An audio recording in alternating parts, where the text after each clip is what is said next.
এসব অপ্রাসঙ্গিক প্রশ্নের কোনো জবাব হয় না। আমি একজন মুসলমান, আমি লাইফে মুসলমানের কোনো ক্ষতি হোক বা মুসলমান সমাজের কর্মের মানুষের কোনো মুসলিম সমাজের মানুষ কারো কাছে অপমানিত হোক, কোনো কারণে কোরআনকে কেউ আক্রমণ করুক বা আমাদের পবিত্র মসজিদকে কেউ অপমাননা করুক, এটা আমি যতদিন বেঁচে থাকবো সহ্য করব না, করছি না।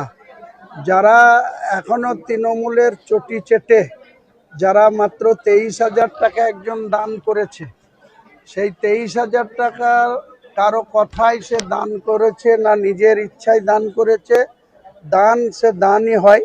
আর সেই দান যাকে উদ্দেশ্য করে সেই দানের কোনো ফেরত যদি কেউ চায়, তার মতো মুনাফেক বা তার মতো বেঈমান বা তার মতো বিশ্বাসঘাতক পৃথিবীতে যেন না জন্মায়।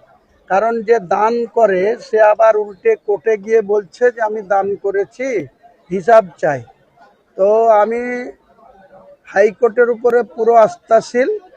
হাইকোর্ট তার উল্টোপাল্টা তাদের লয়ারদের যে ডিমান্ড, তারা বলেছিল আমি নাকি ওখানে ওয়াকফ বোর্ডের জায়গায় মসজিদ করছি, ওখানে সম্পূর্ণ ট্রাস্টি, আমার যে ট্রাস্ট সেই ট্রাস্ট থেকে ল্যান্ড পারচেজ করা হয়েছে। ওয়েস্ট বেঙ্গল গভর্নমেন্টের ল্যান্ড ডিপার্টমেন্টের যারা আধিকারিক রয়েছে তারাও জানে, আর যারা ল্যান্ড যেখানে ডিড হয় সেই ডিডের যারা অফিসার রেভিনিউ দিয়ে সেখানে প্রায় 9 কোটি টাকার ল্যান্ড পারচেজ করা হয়েছে। সেই পারচেজকৃত ল্যান্ডের উপরে 13 বিঘা জায়গার উপরে বাবরি মসজিদ হচ্ছে। মমতা ব্যানার্জির বাবার ক্ষমতা নাই মসজিদ বন্ধ করে, আর অমিত শাহরও বাবার ক্ষমতা নাই মসজিদ বন্ধ করে। আমি হুমায়ুন কবির মসজিদ করব বলেছি, কাজ চলছে।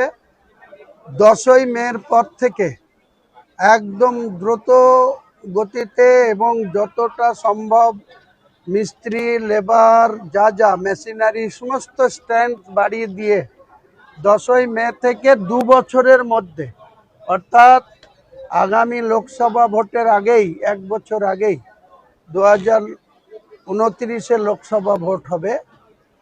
আর পুরো বাবরি মসজিদ 2028 সালের মাঝামাঝির দিকে পুরো ইনশাল্লাহ বাবরি মসজিদ শুধু একটা ফ্লোর হবে না, আন্ডারগ্রাউন্ড হবে 17 ফুট নিচে।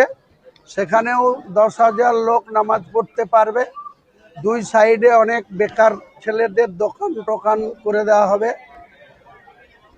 আর উপরটা পুরো 12,000 লোক নামাজ পড়তে পারবে। পুরো এটা 17 ফুট নিচে আন্ডারগ্রাউন্ডেও হবে, আর 17 ফুট হাইট, অর্থাৎ NH-এর থেকে আরও 3 ফুট হাইটে বাবরি মসজিদ হবে। 56 কোটি টাকা খরচ হবে।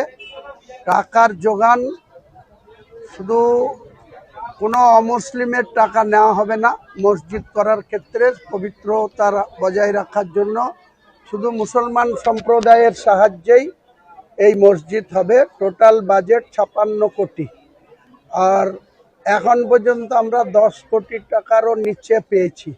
ইনশাল্লাহ আমার সঙ্গে যত যোগাযোগ আছে, বিদেশি লোকরাও টাকা দিতে চাইছে, বাংলাদেশ, সৌদি আরব, লন্ডন, তারপরে কানাডা, বিভিন্ন দেশ থেকে টাকা দিতে চাইছে, কিন্তু আমরা টাকা নিতে পারিনি। কারণ টাকা বিদেশ থেকে নিতে গেলে তার যে সেন্ট্রাল গভর্নমেন্টের ফরেন দপ্তরের যে পারমিশন, সেই পারমিশনটা এখনো পাইনি।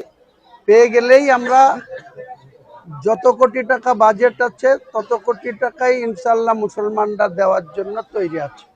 এছাড়াও দুবাই থেকে একজন সোনা দেব বলেছে, সেই সোনাটাও ওখানে আলাদা করে বাবরি মসজিদের জায়গাতেই সুন্দর করে সোনার একটা মেন গেটে এবং মিডিলে ঢুকে সোনার ঝর্ণাও একটা রাখা হবে, যেটা আমি মরে যাব, মুর্শিদাবাদের সব মানুষ পৃথিবী ছেড়ে কবরে চলে যাবে, কিন্তু এই বাবরি মসজিদ হাজার হাজার বছর আবার এই ছেতিলিয়া মোড়ে বেলডাঙ্গা 2 ব্লকের NH সংলগ্ন এলাকায় থাকবে ইনশাল্লাহ।